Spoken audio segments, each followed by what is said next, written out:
Hi, everyone, and welcome back to another episode of Catholic Table Talk Podcast. This is the podcast where everything Catholic is on the table.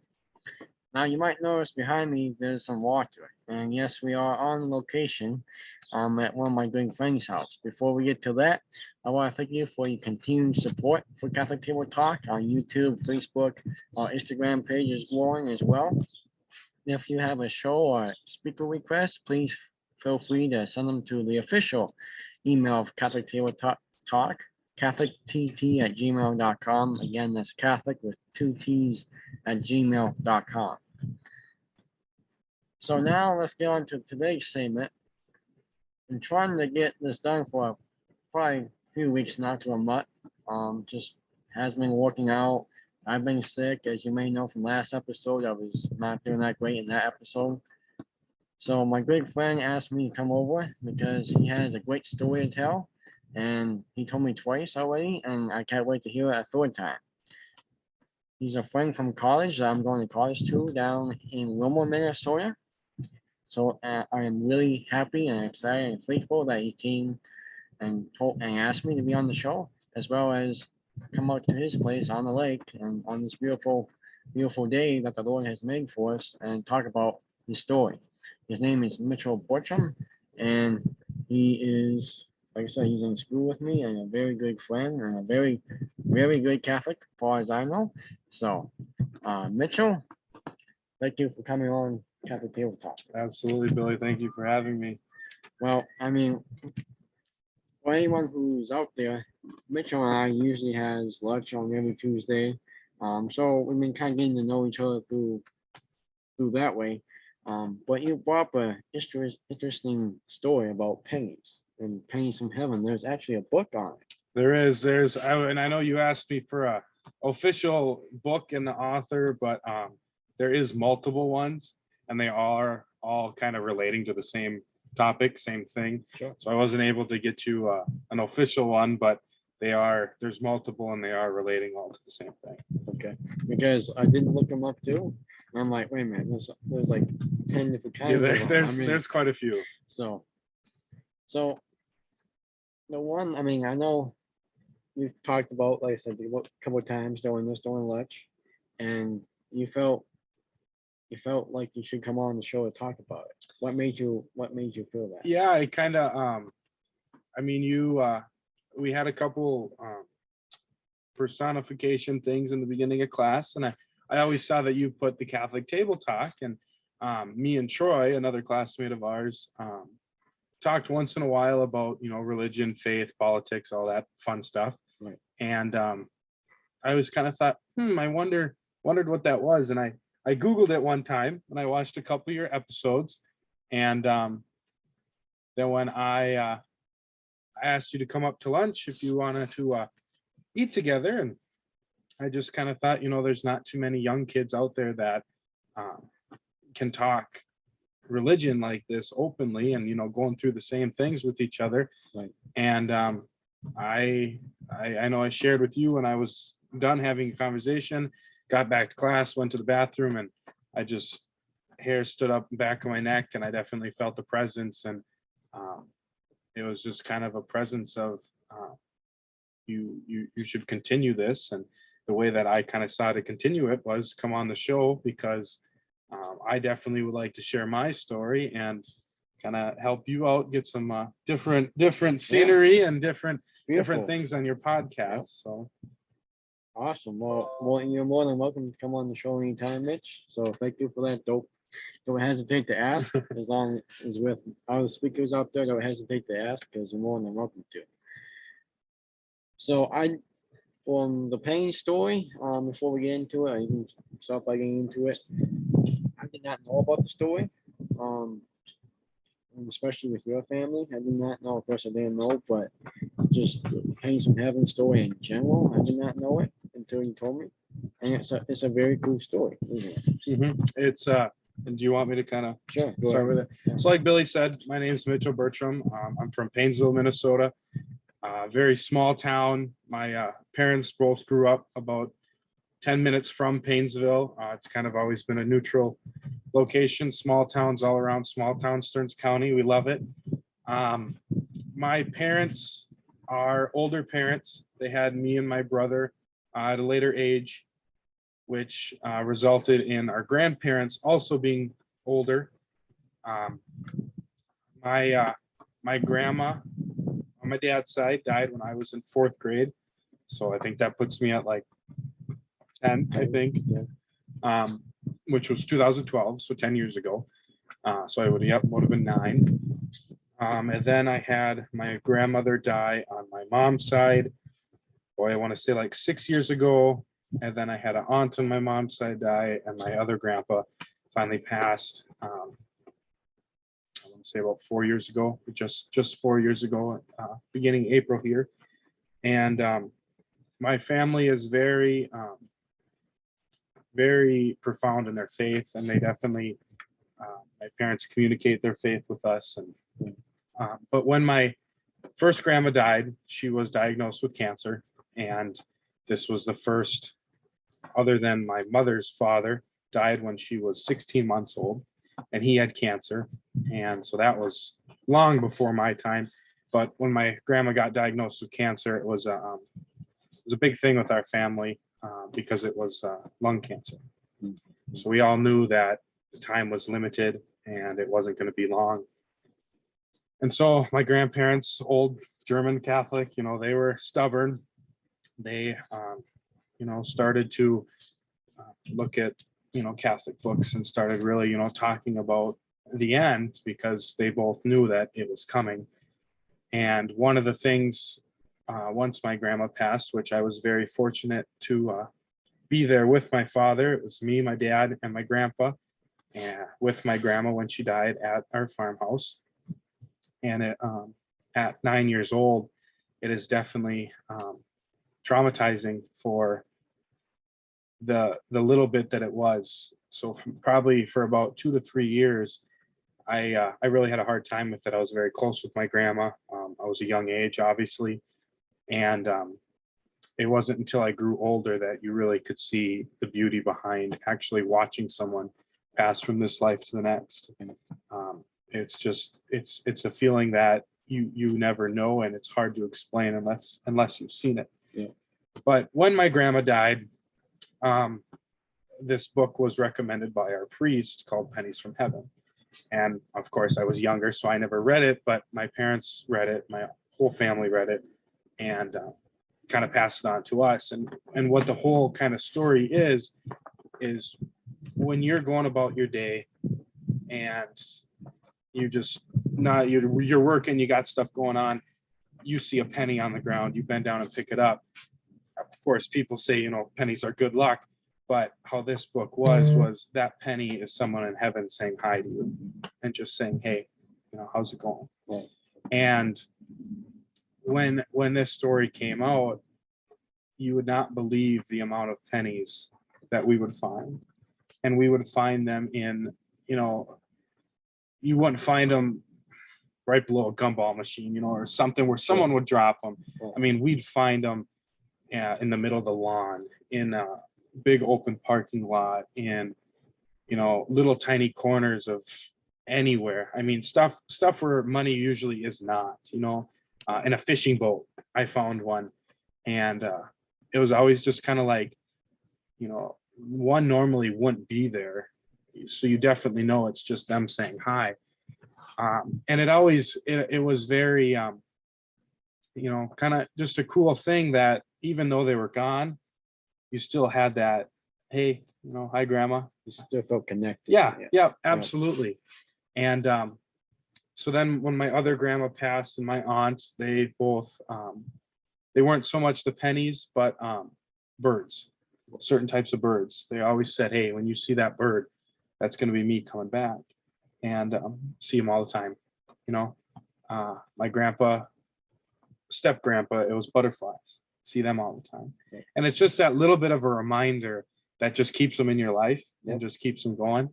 But when my grandpa passed about 4 years ago, he, like I said, old stubborn German, he said, you know what, screw them pennies. He said, I'm going to drop quarters for you guys. Because he said, pennies are minimal. He's like, you guys deserve a quarter. And of course, hey, I'll take a quarter, 4 quarters, $1. There you go, count it up. And when he said that, of course, yep, we all kind of chuckled. And my grandpa, his death wasn't painful, but it was slow. You know, his he had pneumonia and he was 94, so he was just old. And it was throughout weeks. So with my grandpa, I definitely got to say my goodbyes, make my peace, and that was a very another interesting death, just because it was, you know, I shouldn't say I never felt pain, but I was so open with him and he was so open with me that it just made the whole grieving process a lot easier. Sure. And you know, God definitely helps you with that once you make your peace. But when he said drop quarters, we found them again everywhere. And the ones that really inspired me and my family were that year. So he died in April, and it was at my brother's junior prom. And we found one in center field of Painesville Baseball Stadium. Really? They were out there taking pictures. It was a group photo. They're standing there, of course, and my brother looks down and it's sitting there at his feet. And I mean, you are going to have the haters that are going to say, oh, you know, well, that's just, you find them all over. But who's going to have a quarter in their pocket when they're playing baseball, especially in center field? So that was a big one. And for me, I definitely enjoyed sports in high school, and I would always find them either going to or going from the game, whether it was the bus, the locker room, the bathroom, the field. If I'd find them before, I would always stick them in my shoes, my cleats. And I definitely had some of my best games with a quarter rolling around in my shoe, which nobody would ever know unless I said. But one of the definitely most inspirational times was I was the last one to leave the locker room. It was me and my coach. And I wouldn't say my coach is an atheist, but he doesn't have a strong faith. And it's something that never really was brought up with him and his family.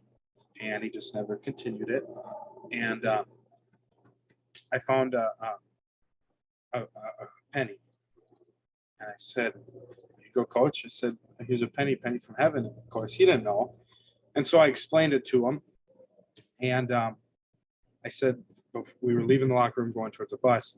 And I said, "Mark my words." I said, "Before I walk into the locker room back in Painesville, I will have found another penny and a quarter. 2 pennies for grandma, 1 quarter for grandpa." And he just kind of, yeah, whatever. Well, we didn't even make it to the bus yet. And I already found the other penny and the other quarter. And when I picked them all up and had them in my hand when I walked in that bus, his face just turned white.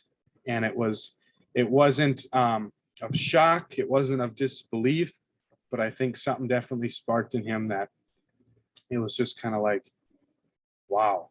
You know, I mean, even if he, and I don't know, I've never talked to him about it, but even if he doesn't believe, I do believe that in that instance, God definitely went to him, touched him, and said, "Hey, you know, this is a real thing," you know.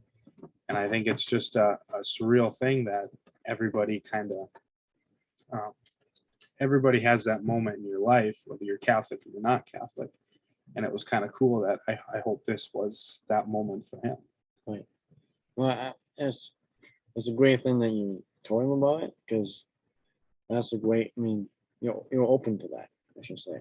And you might be a believer from that.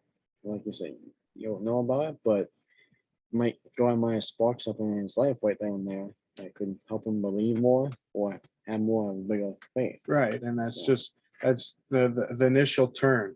That's all I want. It's just a little shove to get them going. Right. And back to the boards one with the grandparents, right? Or art. Say that again. With the grandparents or art. Yep. So when my grandma passed away, I was only like 5 years old, but she was big into cornrows. So every time we see a cornrow, we think of Fortnite, even though I was just 5 years old at the time. So I can relate to that a lot. So And like I say, I'll probably relate to it more with the pennies now that I've heard about it. But before, I didn't know about it, and I don't think a lot of people do. Right. And I mean, the pennies, just at starting when my first grandma died, and it was cool because again, I was at a younger age, but my parents and especially my grandfather and my grandma would talk and just say, yeah, just be looking out for my pennies and stuff like that. But 4 years ago, being 15 years old, and my grandpa saying, I'll drop quarters for you.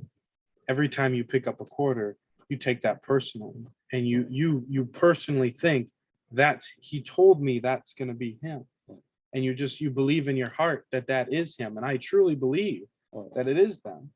And I think with my grandparents dying when I was a young age and not, I mean, fully getting some of these relationships that I know my friends now, and they have younger grandparents and they definitely have a good relationship with them. And I tell them all the time, even you living with your I definitely envy you. I mean, it's a grandparent's relationship with their grandchild is a big thing. And I definitely think being there when my grandma died and being there pretty much the whole time when my grandpa died, that relationship and seeing the pennies, it just furthers on, even though they're not here. And I think God definitely puts that in the life for something that's missing. Because, I mean, I can tell you, I mean, you're emotional about this. I mean, I want to thank you for telling me the story because you told it to me 3 times now, and I can still see that you're really emotional, and I can tell that you really miss them, and which, like you said, God put some there, and the grapple, you truly believe that He put some there. You feel like I said, you feel connected. You're still grieving, but you feel connected. You're still here. And I Right. truly believe that they're looking down on us right now and smiling that you're on the podcast with me telling it. So thank you for that. I definitely believe that too. And um, there's definitely other than the pennies, presence of them, that you always can feel. I know, especially we were fortunate enough to inherit 80 acres at our home farm, which none of us knew we were going to get. Um, and I enjoy hunting, and nobody else in my family does. So especially during hunting season, I will be sitting out there alone, and that peace and calmness, just I mean, you can just feel that they're there beside you. It's hard to explain to someone who's never felt it before. And switching over now from the stories to you said the presence. You said you want to talk about the first time you felt God's presence in your life. Right. I know I shared that story with you too, and you kind of said that too with the pennies and then that story. I want to say I was about 13, 14.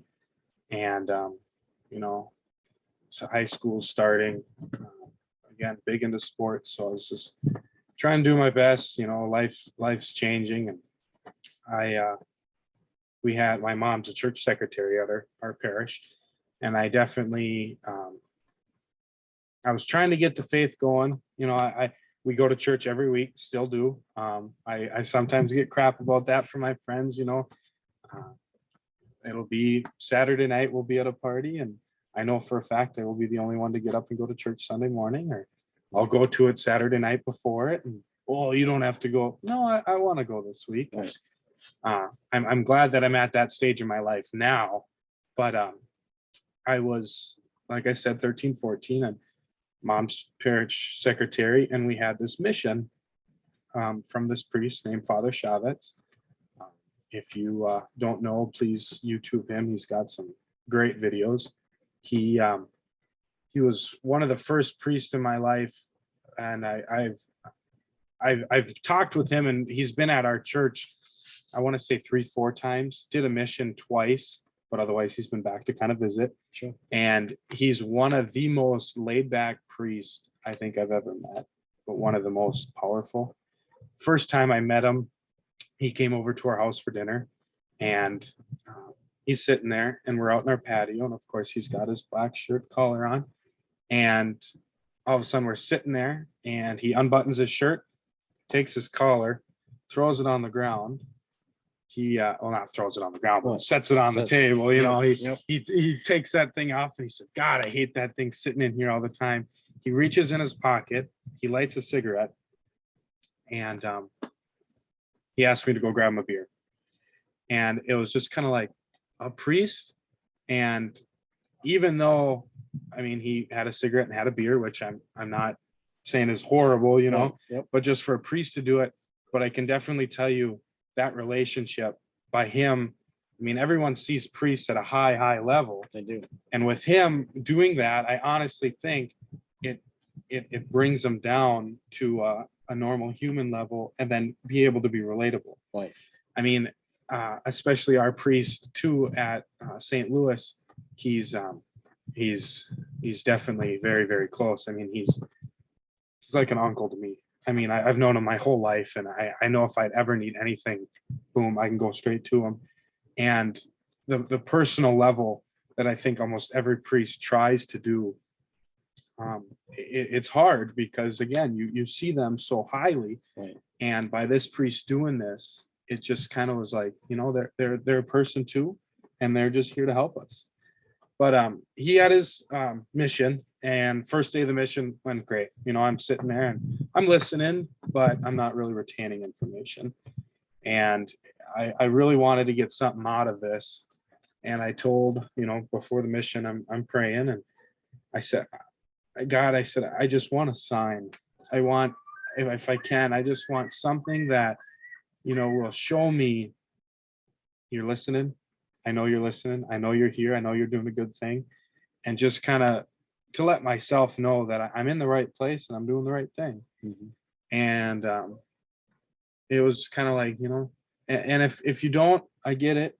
I don't need something. It's not life threatening, you know. And before the mission started, it was my family in the pew. And then Tom, and I can't remember his last name right now, but he came and sat with us. He's a married guy, but his wife was Lutheran, I believe. So he would come to Catholic, she'd go to Lutheran.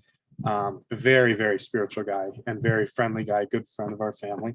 He comes and joins us in the pew, and he prays or whatever, and hi Tom, you know, talking or whatever. And right before the mission started, he reaches over and he draws a cross on my right leg. And at that moment, I was like, yeah, that's Tom being Tom, you know, thank you. I appreciate that. Him just, and about halfway through the mission, I got this just boom. Wow, that was it. You know, I didn't know it at the time until I did that. And then I remember I got home and I told my parents about it. And I did get very emotional with my parents. Just because, again, 13, 14, that's still a young age. And it was like, do you actually think that was it? Like, do you think that was it? And I remember my dad said, do you think that was it? Because that's all that matters. Right. He said, I 100% believe it. But he said, do you believe it? And of course I did. And it was just surreal. And talking with my brother as well. We're very close, and he's got a very strong faith too. You know, talking to him about it. And then the last day of the mission, I finally went up to Tom and I said that this happened. And he just kind of looked at me and he started crying. And then, of course, I started crying. You know, it was kind of like, you know what? And then he gave me a hug and he said, I don't know why I did that. But he said, I just did it. He said, after I did it, he said, I kind of was like, why did I do that? You know? Mm-hmm. But he said, there's the power right there. He said, God working in me to do that for you, touched both of us in only doing one act, you know? So it's just kind of a cool thing that, you know, everyone tries to hear God and feel God. And one of the biggest things that both of us, Father Steve out of Spicer Wilmer area, a very, very good priest. Very good. One of the things that he says that I remember is God is constantly talking to you, but are you willing and are you ready to listen? Because most of the time he's there, you know. Right. You just got to be ready for it, and you can't be overly ready for it, you know. If you're overly preparing for it, it's not going to come, or it's not going to come in the way you think it's going to come. I mean, when I first said that to God, you know, give me a sign at 13 years old, yep, I was thinking this, you know, great ray of sunshine and angels singing in the back, and Sure. and all it was just a little cross on my knee. And so I just encourage people to try to peel off your blinders of this is, you know, and I am not trying to minimize it at all. But in my faith, which I do believe everybody's faith is different, you know, as long as you believe.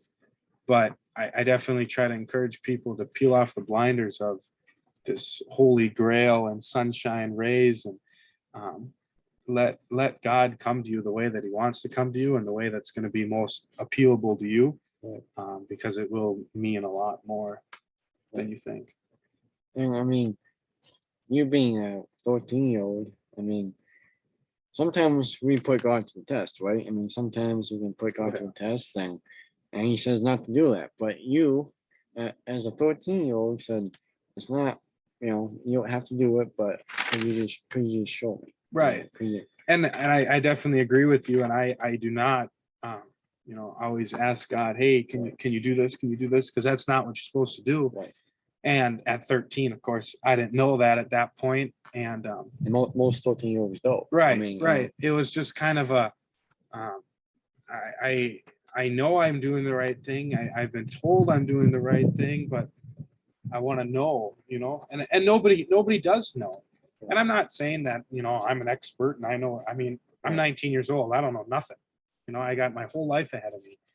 And it's just my experience and the way that I felt it could be beneficial to someone else. I mean, you never know. Someone could be hearing this story and it's exactly what they needed to hear. Exactly. That's why I hope. Yeah, me too. I mean, I hope that God's working through me to get to somebody else. And maybe that's why he told me to ask you to lunch. I don't know, but it's just, I mean, like I said, I'm not an expert, but for me, definitely peeling off those blinders of, you know, this holy grail, and the church is, you know, everything that's just huge, and just it's a place to go that you can be open, you know. But that's just, I mean, like I said, that's just how I see it. Right. No, I mean, I truly believe from the podcast, means I have really, not I have, but the podcast has really inspired people to first of all pray the rosary. Some of you have written about you want to pray the rosary more now because of it. Some of you have increased your prayer life. So he's working through me to help share the gospel, which I guess now I tell you, Mitch, but this podcast is not professional. I mean, it's not big, you know that. Right. So, but it's helping people, and that's why I think it's great. That's how I believe God is working through me to spread the gospel. And on the other point, where you said, well, first of all, God has his own time. It's not on our time. Mhm. We think it's on our time, but it's not. Oh yeah. And then the story about like when can you tell the sign? You know, I don't know if you know the story about the man who asked God for a sign, and God said, "I will come and I will give it to you." Little kid shows up at the door. He's hungry. The man gives him food. A lady comes. She has no clothes for her baby. He gives him clothes. The man comes. He needs a place to rest. He gives the man a place to rest. And then he asks God, "Okay, God, where are you?" But God saying, "I was those two."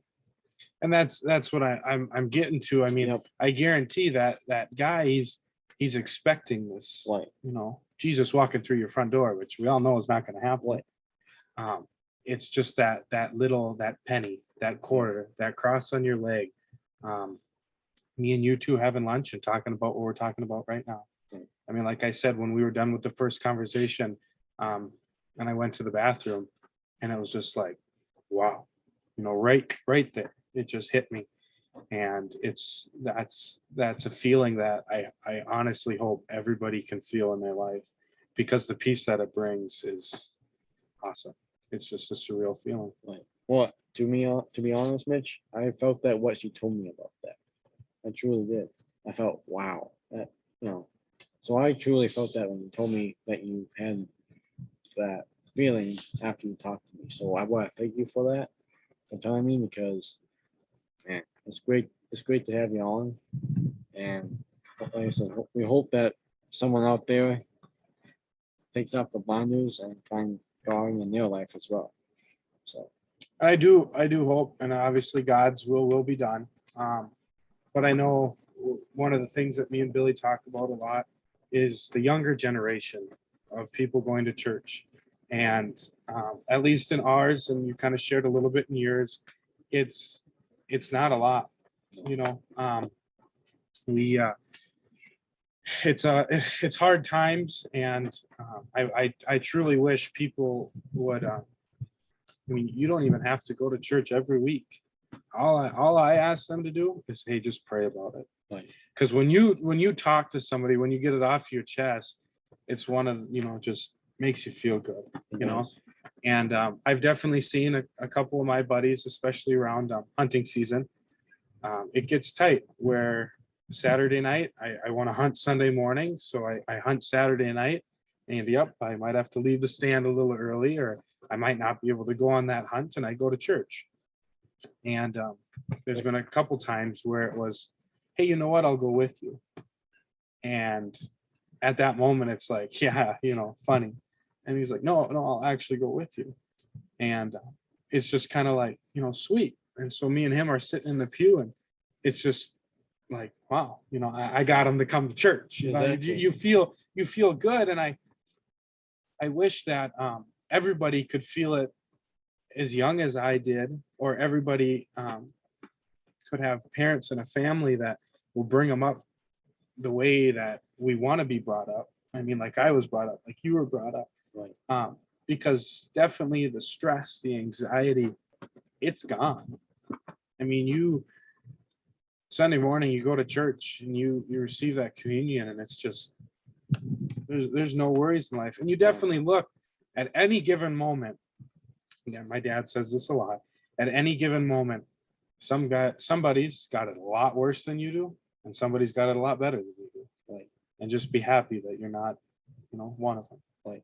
So That's true. I mean, I do agree with you. When you receive communion, just like how your worries go away, you feel calm, you feel the presence. oh yeah. I mean, it's to me. I try to talk about it. I try to explain it, but the real presence, you have to receive it to feel, to really get the sense of Oh it. yeah.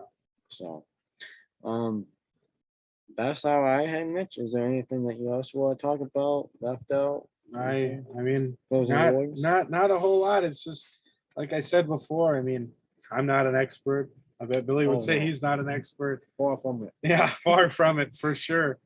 And I just kind of want to leave it with everybody. How I've seen a faith in the last couple of years is just like a fingerprint. Nobody's is the same. Right.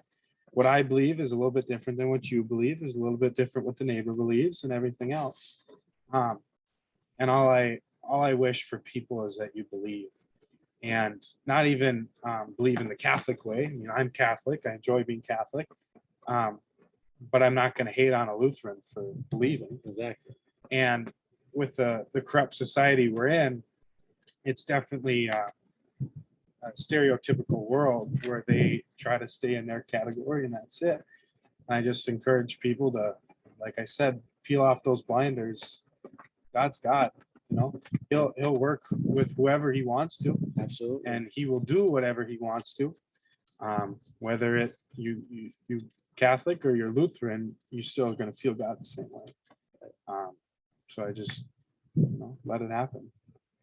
Awesome. Well, I thank you for that, Mitch, because there's Catholics and non-Catholics who are listening and watching to this. So I thank you for that. And I want to thank you for just asking to come on the show. Because like I said, I can see you're really emotional with it. I feel it too. So thank you again for having us be on location. Absolutely. We coming got on. sun shining, lakes behind us. I'm glad that we held off for a couple weeks so we could be Yeah. able to be out here. But Awesome. Well, that's Mitch Bertram. What? I said yep, your last name yep, right? Mitchell God, Bertram. man. One thing not to do, folks, is get the last name on the podcast. I have done that before. It's not fun. So yeah, that's Mitchell Bertram, everyone. I am William Sauber, and I mean, isn't this a great view behind us or what? So we'll see you next time with another great speaker on Catholic Table Talk podcast, where everything Catholic is on the table.